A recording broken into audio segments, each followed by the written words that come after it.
യോനാ പ്രവാചകന്റെ അടയാളമാണ് അനീതി പ്രവർത്തിക്കുന്നവർക്ക് യേശുനാഥൻ കൊടുത്ത അടയാളം. നമ്മുടെ ജീവിതത്തിൽ മനസ്സിലാകേണ്ടത് യോന തൻ്റെ സ്വാർത്ഥതയുടെ വഴിയിലൂടെ നടന്നു എന്നുള്ളതാണ്. സ്വാർത്ഥതയുടെ വഴിയിലൂടെ നടന്നു കഴിഞ്ഞപ്പോൾ ആ 3 രാവും 3 പകലും തിമിംഗലത്തിന്റെ ഉള്ളിൽ കിടന്നപ്പോഴാണ് ദൈവത്തെക്കുറിച്ച് അവൻ ചിന്തിച്ചത്. തുരുത്തുപുത്രനും പന്നിക്കൂട്ടിൽ കിടന്നപ്പോഴാണ് ആ ചിന്ത വന്നത്. നമ്മൾ പലപ്പോഴും ദൈവം എന്നെ ശിക്ഷിച്ചുവെന്നും അതുപോലെ ദൈവം എന്നെ ഉപദ്രവിച്ചുവെന്നൊക്കെ പറയുമ്പോൾ ഓർക്കുക, ഞാൻ എൻ്റെ സ്വാർത്ഥതയുടെ വഴിയിലൂടെ കടന്നുപോയി, അല്ലെങ്കിൽ ദുഷ്ടതയുടെ വഴിയിലൂടെ കടന്നുപോയിട്ട് എനിക്ക് കിട്ടിയ പണികളാണ്, ഞാൻ തന്നെ ഉണ്ടാക്കിയ ജീവിത രീതികളാണ്. അത് ദൈവം ശിക്ഷിക്കലല്ല കേട്ടോ. നമ്മൾ ചിന്തിച്ചു നോക്കാം.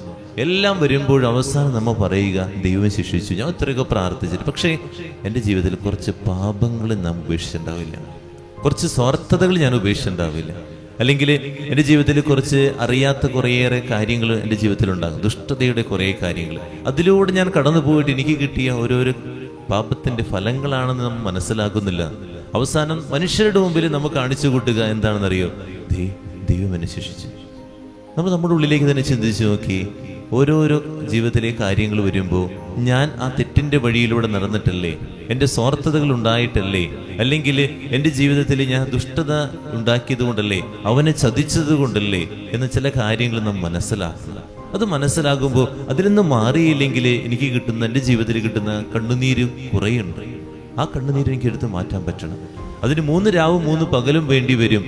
എന്താണെന്ന് ചോദിച്ചു കഴിഞ്ഞാൽ ഈ സഹനത്തിൻ്റെ വഴി, ഞാൻ തന്നെ ഉണ്ടാക്കിയ സഹനത്തിൻ്റെ വഴി ഉണ്ടാകുമ്പോൾ ദൈവത്തിലേക്ക് നമുക്ക് കണ്ണുയർത്തും.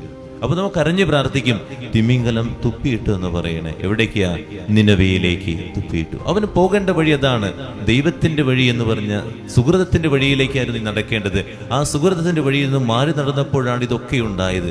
എൻ്റെ ജീവിതത്തിലും ഇതൊക്കെ വരുന്നതിന് കാരണം ഇതൊക്കെ സുഹൃതത്തിന്റെ വഴിയിൽ നിന്ന് മാറി നടന്നപ്പോഴുണ്ടായ കുറേയേറെ പാപത്തിന്റെ ഫലങ്ങൾ ഞാനിപ്പോൾ അനുഭവിക്കുന്നു. അതിനെ ദൈവം തന്ന ശിക്ഷയെന്ന് ആരും പറയാതിരിക്കട്ടെ. അത് നീ ചെയ്യുന്ന ഏറ്റവും വലിയ തെറ്റാണ്. പ്രാർത്ഥിക്കാം.